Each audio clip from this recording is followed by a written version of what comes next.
25 mil pessoas tiveram febre amarela na Bahia no final do século XVII, numa das primeiras epidemias que apareceram sobre o nosso país. Nessa mesma epidemia, mais ou menos 1.000 pessoas morreram num prazo muito curto de tempo. De lá para cá, a doença nunca mais abandonou o nosso território, de forma que o Brasil acabou se tornando uma região endêmica de febre amarela, com surtos da doença que vão se repetir mais ou menos a cada 10 anos. Se você acha que febre amarela é um assunto para você se preocupar, você está absolutamente correto. De 1980 até 2016, nós tivemos aproximadamente 850 casos de febre amarela no nosso país. Só em 2017 nós tivemos 761 casos de febre amarela. Ou seja, só no ano de 2017 nós tivemos quase que a totalidade de casos somados de febre amarela nos últimos 25 anos. Preocupar-se com a febre amarela e se informar, então, é uma coisa muito mais do que necessária. A intenção do meu canal é oferecer vídeos curtos, objetivos, com a profundidade adequada para aqueles estudantes de ensino médio e para aqueles estudantes que vão tentar o Enem ou vão tentar vestibular naqueles cursos mais concorridos espalhados pelo nosso país. Só que, vendo os vídeos sobre febre amarela que são espalhados pela internet, eu acabei ficando muito assustado com a quantidade de informações desatualizadas, com a quantidade de informações equivocadas e com a quantidade de informações erradas que estão sendo espalhadas por esses vídeos, que vão, na verdade, prestar um desserviço. Muita gente tentando se informar acaba ficando desinformado e pessoas tentando se proteger acabam ficando prejudicadas buscando esse mesmo tipo de vídeo. Esse vídeo é a minha contribuição como professor para que você saiba tudo o que é mais importante de saber a respeito de febre amarela. Nesse vídeo, nós vamos discutir um pouco a respeito do micro-organismo que produz a febre amarela, nós vamos discutir um pouco sobre como a doença é transmitida, nós vamos falar um pouquinho a respeito dos tipos de febre amarela que existem, nós vamos falar um pouquinho sobre os sintomas da doença que nós chamamos de febre amarela e a gente vai discutir também a respeito da vacina. Vamos falar a respeito das aplicações da vacina, quem pode tomar, quem não pode e quais são os efeitos colaterais que esse produto apresenta. Antes da gente continuar, dê um like aí no vídeo para eu saber que você gostou. Compartilhe esse vídeo para que seus amigos possam também ser informados a respeito de febre amarela e assine meu canal para que você possa se manter informado a respeito de esse e de outros temas de relevância, seja para o Enem, seja para vestibular, seja para ensino médio, seja para a vida.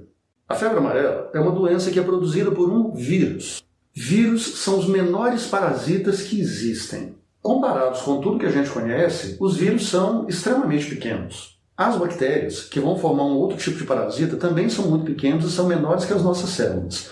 Uma bactéria ela é mais ou menos 1000 vezes menor do que 1 milímetro. Só que os vírus eles são ainda menores. Os vírus eles são mais ou menos 100.000 vezes menores do que 1 milímetro. Eles são extremamente pequenos. É claro que se você quiser saber um pouquinho mais a respeito dos vírus, você vai assinar o meu canal e você vai acompanhar minha aula específica sobre vírus que eu vou colocar disponível para você daqui a pouco. Para você ter uma ideia do pequeno tamanho dos vírus, nós vamos fazer um exercício de imaginação.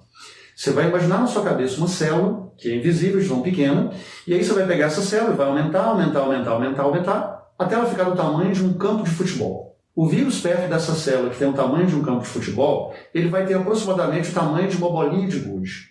Os vírus, então, eles são extremamente pequenos. São tão pequenos que nem têm células. E é por isso que a gente vai dizer que são organismos acelulares.